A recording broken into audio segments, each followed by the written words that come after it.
Get ready to dive deep into the traditions of Métis culture at Kilometre 67 Harvesting Camp. Today we're honoring our elders and embracing the wilds of northern Saskatchewan. From mastering fish processing to creating a sacred sweat lodge and hunting moose and birds for the winter. This is more than survival, it's a celebration of culture, history, and our bond with the land. Join us for a journey through tradition and a glimpse into the Métis way of life. Welcome to the Wandering Métis.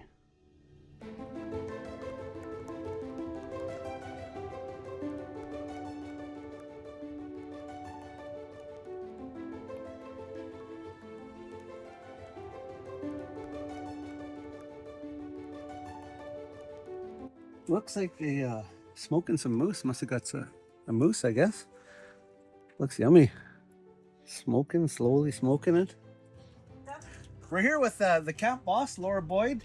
I tell people from the south I would drive to Pinehouse just to have this fish chowder soup. Laura, who taught you to make the soup? I learned from the elders. I used to cook with them when they used to cook. But I added whatever I liked in it, so I made it different than they did. They made it theirs plain. I put vegetables in mine. And do you want to share it with the people what's in the fish chowder, or is it a secret? Like I said, it's mostly smoked fish and potatoes, carrots, celery, whatever you like, you can throw in there. And then you'll add a bit of like flour to thicken it. And what type of fish is in here? Whitefish. You smoke the whitefish first. Once again, I'd like to thank you, Laura, for all the delicious cooking. I wish everybody could come up here to Pinehouse and experience the harvesting camp. And have any final thoughts and you would like to say hello to anybody? Everybody's welcome to come here. Join us whenever you can. Okay, thank you. You're welcome.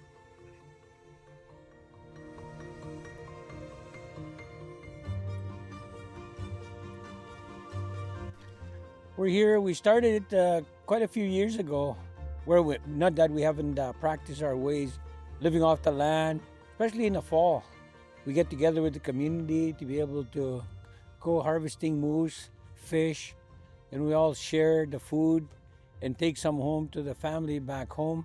We started realizing that a lot of our people that don't necessarily understand what we do up here should maybe participate a bit in regards to what we're doing. So we've been doing that for quite a few years now, Mike and I. It's really nice to be able to bring people out here, to be able to make them realize and understand the importance of our identity, culture, values, and language. So it's all about community.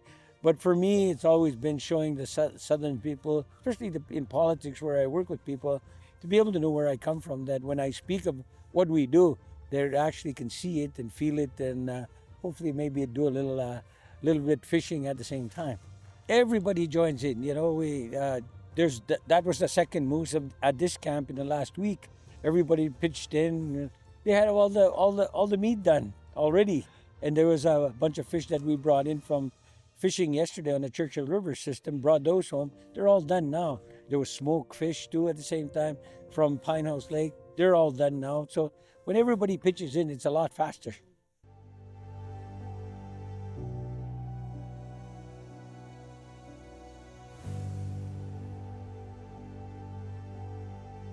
You know, we're trying to revive our language and our culture of what we're doing here. You know, we're in support of community people coming here. You know, it'll be about 400 over the month span of different people that come in. They take turns camping with these canvas tents, trapper tents as you call them. And we do quite a bit of activity so we can, you know, get back to our land, because we're blessed with the land that we have, and it's rich in wild meat, moose, fish, and we need to get back to that life and reteach our generation, the younger generation. You know, growing up, especially not knowing at the time what happened, because, you know, we're predominantly Métis as a community, as Pinehouse Lake. And we didn't have the same rights as treaty people at the time. And so, you know, I always wondered about my grandparents, of what they were doing, especially, you know, in our cabin. where we went, like we shot a moose and, trying to live off the land like this.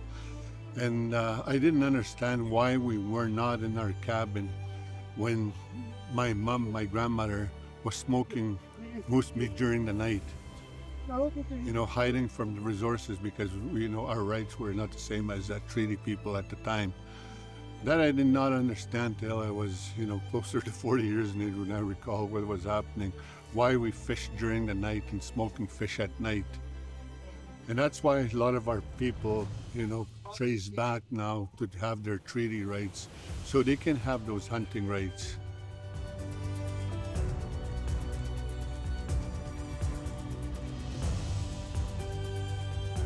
My name is Victor Tsazazi. Today, I come from Lac Porcher, Manitoba. So today we're making a sweat lodge. We're having a grief and loss workshop here while they're doing the hunting. Our sweat lodge here that we built is facing the east side towards the rising of the sun. So our ceremony starts early in the morning, like pray. That's why we pray to the east. You mentioned that you have helpers. How do you say the helpers in Dene? Then it's Ene. It's Ene. Yeah. Our language is very important. Like when I say I'm Dene, I'm saying that Deh means move surface. Move surface, like or miss, like that deh. Because when we say moose, we say deh ni.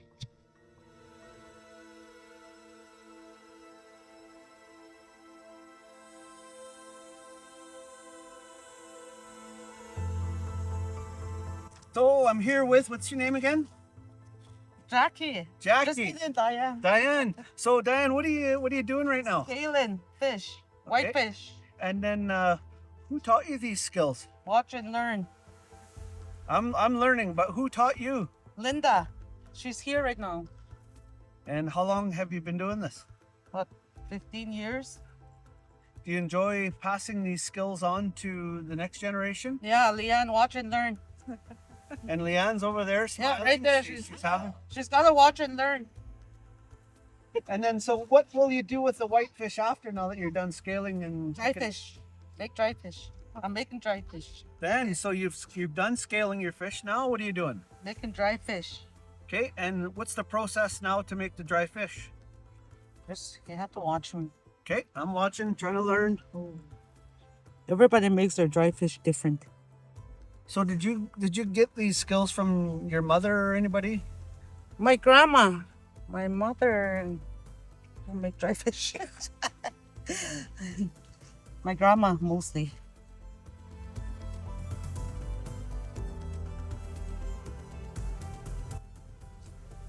Man, that's amazing. And you're doing that with a dull knife. Yeah, right now.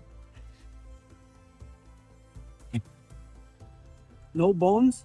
There'll be no Hope bones? not. I'm trying to avoid it.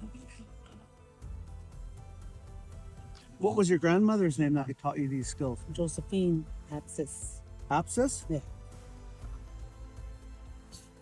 Did she live in Pachinak Yeah. or out on Trapline or anything? She did. She did, yeah. She had a cabin at Little Flat. Little Flat. And whereabouts is Little Flat? Little Flat Stone is north of Pachinak. By boat is about a couple hours, I think, an hour or so. And then you can also go there in the winter by Skidoo. So what is that doing with your knife there? How do you just do this? What is it for? It makes it dry. Dry like, faster. Dry faster. And then when they dry it, they hang it so all the water drips out of it, the moisture. The water drip. So then when after moisture, they put it in the smokehouse, they'll smoke it right till, it's dry. Yeah. And then they'll, you can either have fish chowder soup and cook Fry. in the oven or fry it. Oil, yeah. Mm. Wash it first and then hang it up. You said the people of English River have been coming out here for 30 years or so at this camp? Oh yeah. Since the 80s, since Yeah. the road opened. Well, this is our traditional camp, hunting camp, land-based camp. A lot of our members come out here and use the camp. We just started this land-based program this year, but it's been happening for years before. So we got a land-based coordinator so we can work with our people with their mental health, addictions, whatever they're facing, everyday challenges they're facing, so that we can bring them back to the land, and also utilize the land as a healing process for them too, right?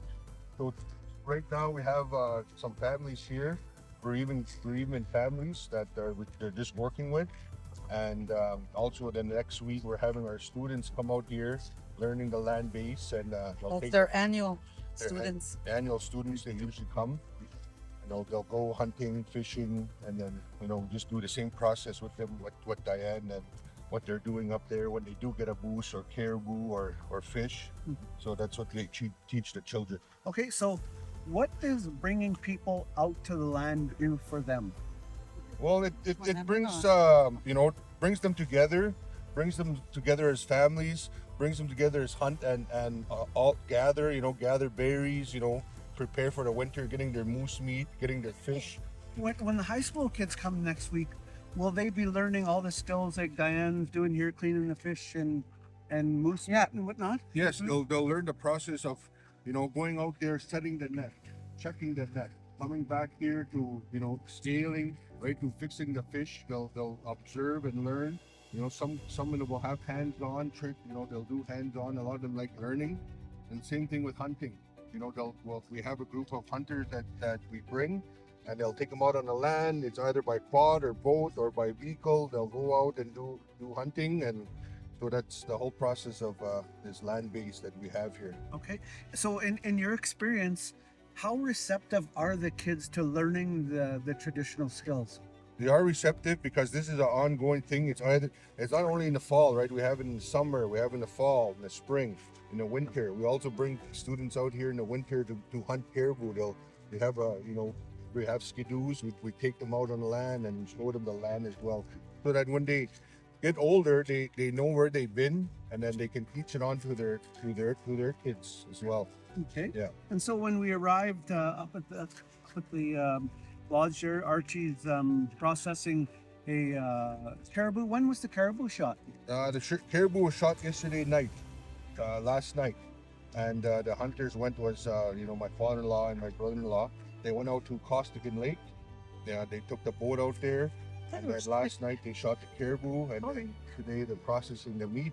They'll cut up the ribs. They'll make dry meat, and then they'll hang the dry meat, and then usually we share, right? We welcome people, come have some meat, come have some dry meat, and then we usually share with the families and give them a little bit each, because they're all here together, and they all get a piece of everything that's gathered. Nice. Sharing and reciprocity is a very important thing. Yeah. I want to bring the sharing back. Yeah. Well, this is awesome. So thank you, Louis, and thank you, Diane, for welcoming me here. And it's nice to learn different culture. Yeah. I'm Métis from Prince Albert, so I'm kind of an urban Métis. So I like to come out here and learn and get involved. So I'd like to thank you both for showing me around here. Yeah. Anytime. You're welcome anytime. Our time at the Kilometre 67 Culture Camp has been unforgettable, filled with traditions, teachings, and the beauty of the North. The story doesn't end here, though. Follow our journey and be part of the adventure by subscribing to our YouTube channel. Merci, and see you next time.